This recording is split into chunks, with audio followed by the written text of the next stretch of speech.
जय हिंद दोस्तों। छत्तीसगढ़ पुलिस में आपका स्वागत है। तो तैयारी आपकी चल रही होगी बेहतरीन तरीके से। तो ऐसे ही तैयारी करते रहें तगड़े से। फिज़िकल की तैयारी करते रहें और एग्ज़ाम की भी तगड़े से तैयारी करते रहें। ठीक है। तो सब लोग बहुत अच्छे से तैयारी करें, ऐसी मेरी शुभकामनाएँ। ठीक है। सेफ तैयारी करें, अपने आप को इंजर्ड ना करें। ठीक है। हल्की फुल्की स्टार्टिंग करें। ये नहीं कि आप नए हैं और एक बैग जाके ग्राउंड पे धड़ल्ले से तैयारी कर रहे हो और उसके बाद धड़ल्ले से दूसरे दिन उठ ही नहीं पा रहे हो। तो एक बेहतर तरीके से करें, आराम से करें। ठीक है। आराम से करें, 1 महीना तो आराम से प्रैक्टिस करें, अपने आप को पावर जनरेट करें, अपने आप पे स्टैंडर्ड बनाएं, इस लायक अपने आप को बनाएं कि आप 800 की प्रैक्टिस कर सकते हो, 100 मीटर की स्प्रिंट मार सकते हो एक दिन में 5 बार 10 बार। ठीक है। इसी तरीके से प्रैक्टिस करें, मिशन वर्दी को पॉसिबल करें और मिशन वर्दी को सक्सेसफुल करें। ठीक है। तो सोच क्लियर क्लियर रखो आप अपना। ठीक है। पहला, मिशन वर्दी, ये दिमाग में छाप लो। ठीक है। दूसरा, first attempt and last attempt, ये मेरी पहली भारतीय भर्ती है और लास्ट भर्ती है। ठीक है। और पूरा 100% अपना दे दो। बाकी मिलना ना मिलना ऊपर वाले के हाथ में, लेकिन ऐसा करो, ऐसी तैयारी करो कि उससे भी छीन लो आप। मेरे हक में नहीं था लेकिन मैंने उस हक को लिया, छीना है जॉब। ठीक है। मतलब मेरे कहने का मतलब आप अपने तरफ से कोई कमी ना रखें, है ना। परफेक्ट तरीके से प्रैक्टिस करें, पढ़ाई करें। ठीक है। ताकि आपको भी कॉन्फिडेंट हो कि मैंने बनना है, मैंने मिलना है जॉब और मैंने ले लेनी है जॉब। ठीक है। तो आप सोच रहे हैं, हाँ मैं ज़्यादातर फिज़िकल के बारे में ही बात करता था, लेकिन आज पढ़ाई से रिलेटिव बात करेंगे। ठीक है। क्योंकि बैलेंस बना के चलना बहुत ज़रूरी है। ठीक है। इम्पोर्टेंट है। ठीक है। तब तो कुछ हो पाएगा। ठीक है। तो आज हम बताएंगे सिलेबस के बारे में। ठीक है। तो छत्तीसगढ़ पुलिस सिलेबस में क्या क्या रहता है। ठीक है। और किस किस टॉपिक से कितने नंबर के क्वेश्चन आते हैं, ये सब के बारे में हम जानकारी देंगे। और जो क्वेश्चन 2008 या 13 या 18 में आए थे, तो उनका एनालाइज करके हमने ये तैयार किया है। ठीक है। उनके रिकॉर्डिंग की, मतलब किस किस टॉपिक से कितने क्वेश्चन आ सकते हैं, किस किस टॉपिक से नहीं आ सकते हैं।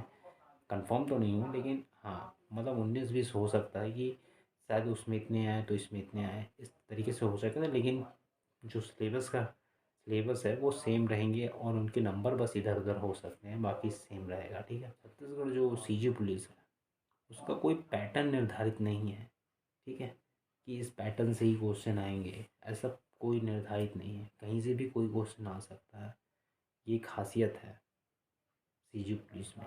आप एक्सपेक्ट नहीं कर सकते कि कौन सा क्वेश्चन कब आ जाए। ठीक है। आप तैयारी कुछ करके जा रहे हो, कभी कुछ और आ गया, आप सोच नहीं सकते कि मैंने ये क्वेश्चन तैयारी करके गया था, इससे भी इजी आ गया, मैंने इजी सोच के गया था तो हार्ड आ गया। ऐसा होता है। ठीक है। इस एग्ज़ाम पे तो मैं तो यही कहूँगा, आप पूरा तैयारी करो, हर सब्जेक्ट को देखो और समझो, पूरे सब्जेक्ट की तैयारी करो। ठीक है। अपना 100% दो, यही कहूँगा मैं। बात करेंगे छत्तीसगढ़ सिलेबस के बारे में। पहले नंबर पे हम रखेंगे छत्तीसगढ़। ठीक है। छत्तीसगढ़ से कितने क्वेश्चन आ सकते हैं, तो मुझे लगता है छत्तीसगढ़ से 20 से 35 40 क्वेश्चन आ सकते हैं। ठीक है। छत्तीसगढ़ से 20 से 40 क्वेश्चन आप मान के चलिए। ठीक है। आ सकते हैं, प्लस तो नहीं, 40 क्वेश्चन, ज़्यादा से ज़्यादा 40 क्वेश्चन आ सकते हैं। और दूसरे नंबर पे हम रखेंगे मैथ और रीजनिंग को। ठीक है। मैथ और रीजनिंग को दूसरे नंबर पे रखेंगे। तो मैथ और रीजनिंग में कम से कम, मैथ और रीजनिंग दोनों को प्लस करके रखेंगे, तो मैथ में और रीजनिंग मिला के 15 से 30 नंबर के क्वेश्चन आ सकते हैं। ठीक है।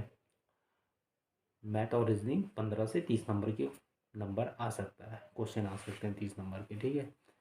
और इसमें दूसरी बात ये है कि दोनों में थोड़ा समझौती है कि छत्तीसगढ़ और मैथ और रीजनिंग पिछली बारी शायद 18 या उससे पहले की बात है कि 10 क्वेश्चन आए थे मैथ और रीजनिंग के मिला के। तो इसका मतलब ये नहीं कि इस बार भी 10 आएंगे, या उससे पहले ज़्यादा आए थे मेरे ख्याल से 17 क्वेश्चन शायद, ऐसा बता रहे थे 17-18 क्वेश्चन आए थे। तो मैथ और रीजनिंग जो है आप हल्के में मत लो, मैथ और रीजनिंग पे भी जाओ आप, क्योंकि मुझे लगता है कहीं ना कहीं अगर छत्तीसगढ़ से 20 से 30 क्वेश्चन पूछता है, कम करता है, शॉर्ट करता है, तो वो मैथ और रीजनिंग को बढ़ाएगा और मैथ और रीजनिंग को 20 से 30 करेगा, ठीक है। तो मैथ और रीजनिंग को भी इम्पोर्टेंट दें और छत्तीसगढ़ को भी इम्पोर्टेंट दें, ठीक है, दोनों को इम्पोर्टेंट दें।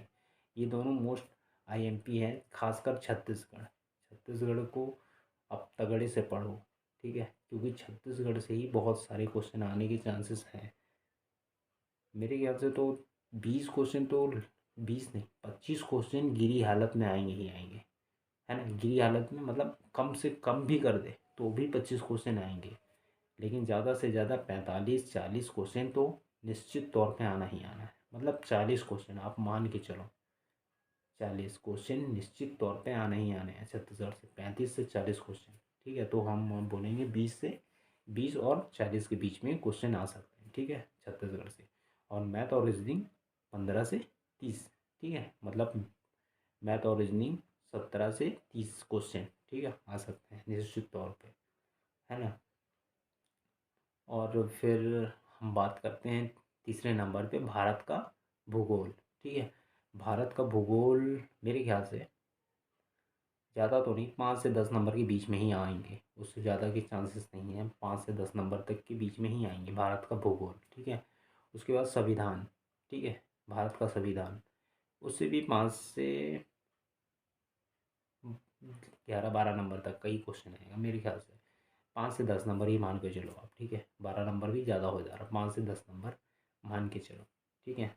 और भारत का इतिहास, भारत का इतिहास जो है 5 से 8 नंबर ही आएंगे, 5 से 8 नंबर तक के बीच में क्वेश्चन आएंगे भारत का इतिहास।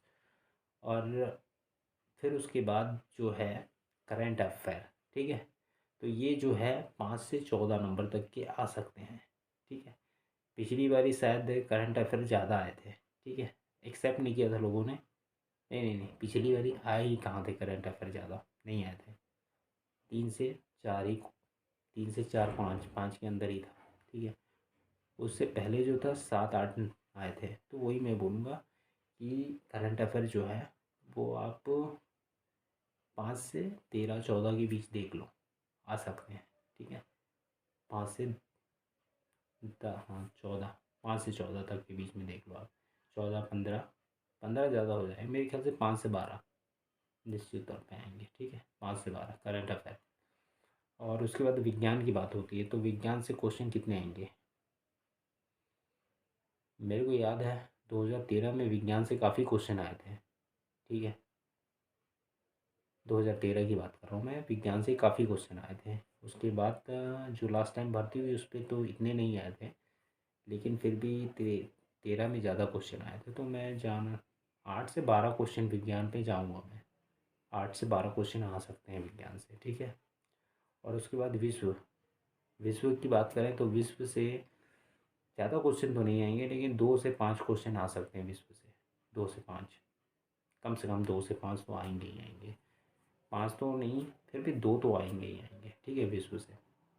तो ये जो मैंने बताया, ये विज्ञान या विज्ञान करंट अफेयर जो भी है, ठीक है, छत्तीसगढ़, गणित, रीजनिंग, तो अभी इन इन नंबरों को मैंने बताया कि ये नंबर आ सकते हैं, इतने क्वेश्चन आ सकते हैं, तो इसमें क्या हो सकता है। मैंने कहा छत्तीसगढ़ का कोई पैटर्न निर्धारित नहीं है, ठीक है, इसलिए निर्धारित नहीं है जो मैंने बताया लाइन बार से, ये है ना, छत्तीसगढ़ मैथ रीजनिंग, ठीक है, भारत का भूगोल, संविधान, है ना, भारत का भू इतिहास, कंप्यूटर, हाँ कंप्यूटर से 2 से 4 क्वेश्चन आ सकते हैं, ये आप याद रखना, कंप्यूटर से 2 से 4 क्वेश्चन आ सकते हैं। तो करंट अफेयर, विज्ञान, विश्व, है ना। तो इसमें से कोई पैटर्न निर्धारित नहीं है, का मतलब यही है कि देखिए कि संविधान, पिछली बारी संविधान से क्वेश्चन आए, तो इस बारी शायद कंप्यूटर से क्वेश्चन ज़्यादा आ जाए, संविधान से कम आ जाए, ऐसा भी हो सकता है। भारत का इतिहास से क्वेश्चन शायद ज़्यादा आ जाए, तो वो करंट अफेयर से कम कर दे और भारत के इतिहास का क्वेश्चन ज़्यादा दे दे, ऐसा भी हो सकता है, ठीक है। तो उसी तरीके से मैंने जो बताया कि छत्तीसगढ़ और मैथ और रीजनिंग यही सेम चल रहा है कि अगर छत्तीसगढ़ से ज़्यादा क्वेश्चन आते हैं तो मैथ और रीजनिंग के कम क्वेश्चन आएंगे, ठीक है। लेकिन छत्तीसगढ़ से कम क्वेश्चन आते हैं तो मैथ और रीजनिंग के क्वेश्चन ज़्यादा आएंगे, ठीक है। तो इस तरीके से चलता है पैटर्न। और ये जो मैंने बताया क्वेश्चन, इतने क्वेश्चन आएंगे तो वो आ सकते हैं, अनुमान है एक, लेकिन आते ही हैं इतने क्वेश्चन, ठीक है। मतलब आप सिलेबस को देखो और अच्छे से समझो और पूरे तरीके से हर सब्जेक्ट को पढ़ डालो, एक के पीछे मत भागो, सभी सब्जेक्ट को पढ़ो, प्रॉपर सभी पे ध्यान दो, ठीक है। ये नहीं कि कंप्यूटर से 2 से 4 क्वेश्चन आएंगे, तो बेसिक होता है तो वो आपको पता होता है, ठीक है। ये नहीं कि करंट अफेयर से 5 आएंगे 6 आएंगे तो पढ़ें ही ना, पूरे साल भर का करंट पढ़ेंगे 5 से 6 नंबर पाने के लिए, नहीं। ज़रूरी है, 5 से 6 नंबर भी आपकी तकदीर बदल सकती है। तो इसलिए आपको हर सब्जेक्ट को पूरे तरीके से ध्यान देने की ज़रूरत है, हर सब्जेक्ट फोकस करना चाहिए, ठीक है। अगले फिर से मिलते हैं हम जल्द ही नेक्स्ट वीडियो में। जय हिंद दोस्तों।